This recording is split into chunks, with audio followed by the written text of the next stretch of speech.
Let's go to round two now. And candidates in this round, we're going to look at schools and education.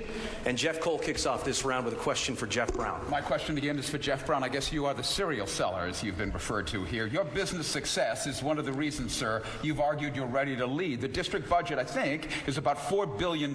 If you agree with the premise, sir, that in some ways city schools are failing, you have the business acumen that you've talked about. Quickly fix the city schools for us from a financial perspective, and tell us what you think of Tony Watlington. The biggest problem is the buildings. They're half empty in the district, and they're old. They have old boilers, they have asbestos, they don't have air conditioning. When you compare us to other districts, we're wasting all our money in old buildings. Nobody has done anything to fix this problem or even present a plan to fix it. That's the first thing that needs to be done to fix our financial woes. Where do you find the money to do that, sir? Well, with the Commonwealth case, I would expect we would get more operating dollars from the state, but I also expect to get more capital dollars. That could be a down payment on the program. The second is you'll save money by getting new buildings, by fixing up the old buildings. There'll be a payback on that. Are you willing to leave kids in place in old buildings and beat up buildings where there's asbestos while this happens?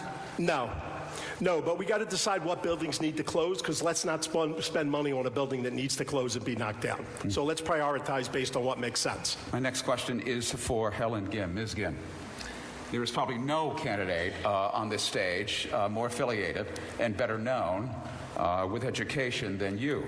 You are a former teacher who has received the endorsement and significant financial support from the City Teachers Union and their national organization as well. How would you answer critics' claims that if elected mayor, you would in some way be in the sway of a very powerful union that has been very aggressive in terms of getting its needs? And tell me where and how the union has made a decision that you disagree with and you were willing to tell them that they were wrong.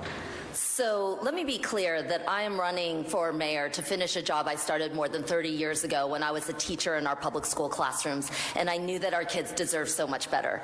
Every mayor before me has failed our public schools or has turned his back on them. And I'm going to be the first mayor to actually deliver on a mission for our schools that restores teaching back to its proper responsibility as a valued profession, that brings our young people life and vitality and keeps our cities safe. I'm very clear that our education crisis is directly related to the violence that is happening here in the city of Philadelphia. And last week I unveiled a $10 billion plan to actually modernize schools. Obviously one of the candidates has no clue about how to fund them. Ensure after school and summer camps and programs, year-round schooling. I'll prioritize safe passages to and from schools. And I do believe that labor has a role to play. They are our teachers in our classrooms. Helen, where has the union been wrong and you've been willing to criticize them, ma'am? We've been partners on developing a safe, quality public school system for everybody. And that has been one of the most important things that we've been trying to do together. Asking me what the union has done wrong, I thought I had 18 seconds. Go ahead. Okay. Finish.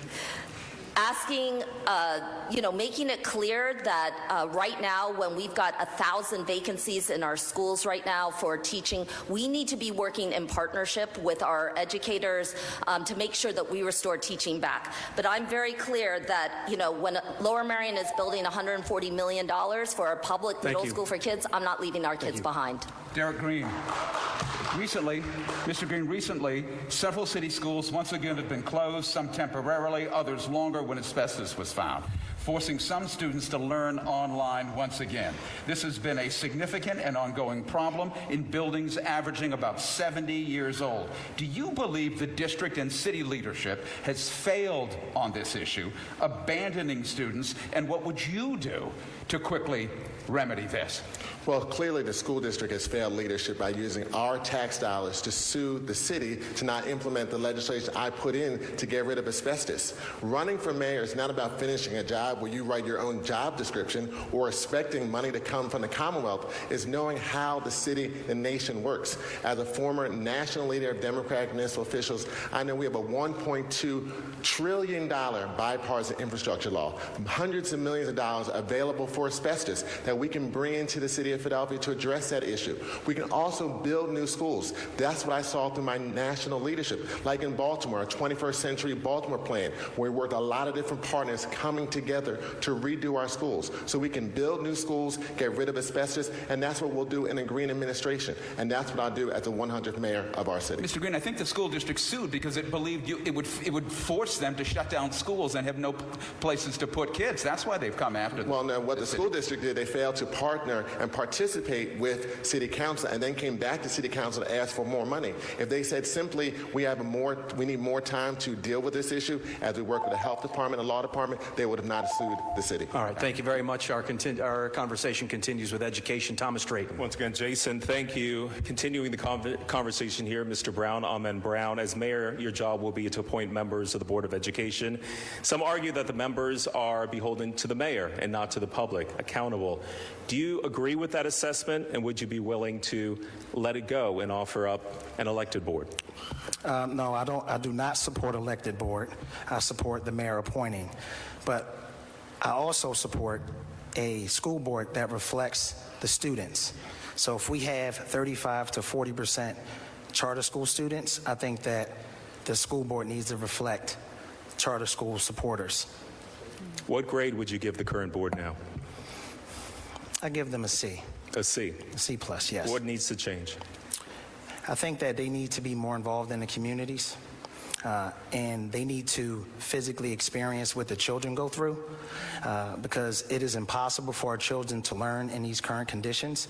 We still have schools where the urinals are still embedded in the floor and the stalls have no doors. And we need to better the food.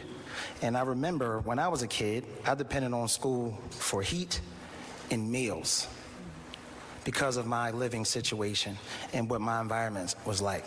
So it is my job to make sure our schools are better for our children. Mr. Brown, thank you. Ellen Dom, I want to continue here and just with the harsh facts. According to the National Association of Educational Progress, just 15% of the city's fourth graders are proficient in reading.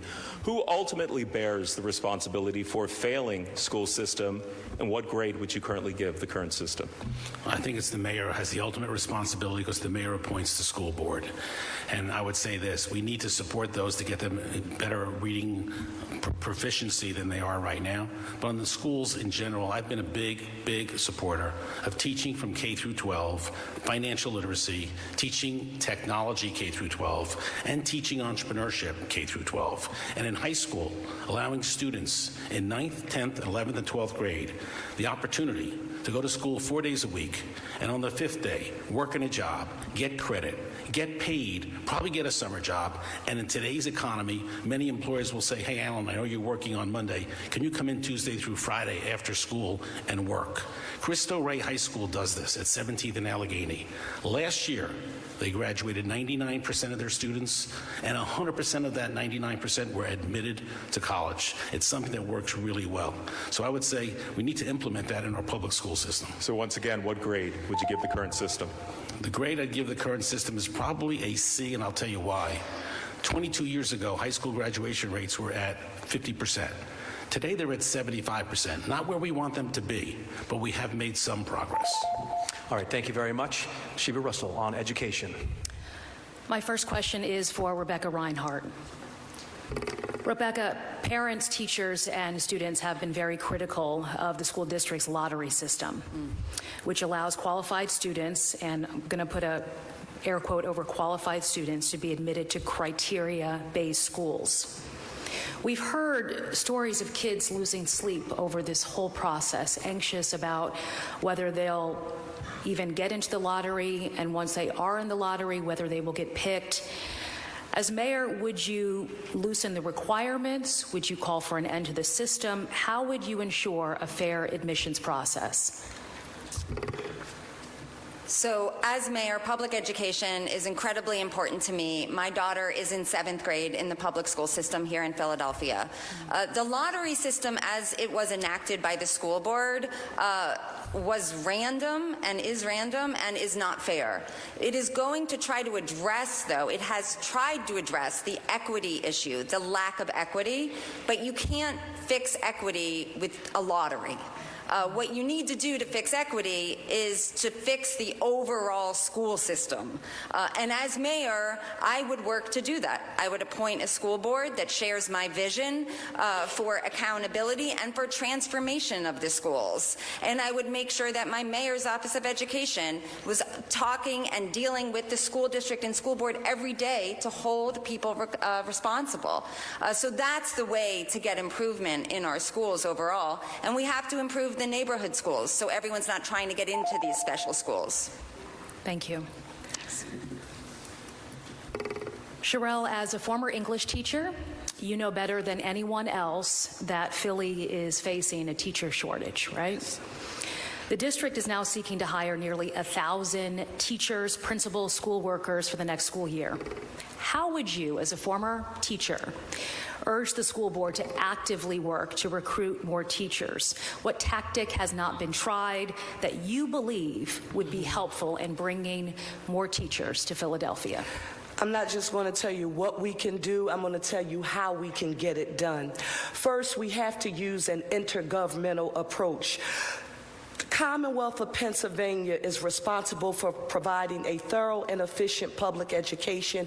We just got a ruling that will allow us to yield additional funding for public education. If we were able to leverage state support with local support along with federal support and market our housing, encourage people to repair existing properties to come, increase teacher pay, but market public education differently. It's not just year-round public school. Yes, that's something that I proffered, but schools need to be open as early as 7:30 in the morning, closed no earlier than 6 p.m. We need to have the building trades in schools teaching our children so that they are multiple tracks, and we need culturally competent teachers in a majority-minority district. Representation is important, and HBCUs should be a significant part of our recruitment efforts. Sherelle, thank you.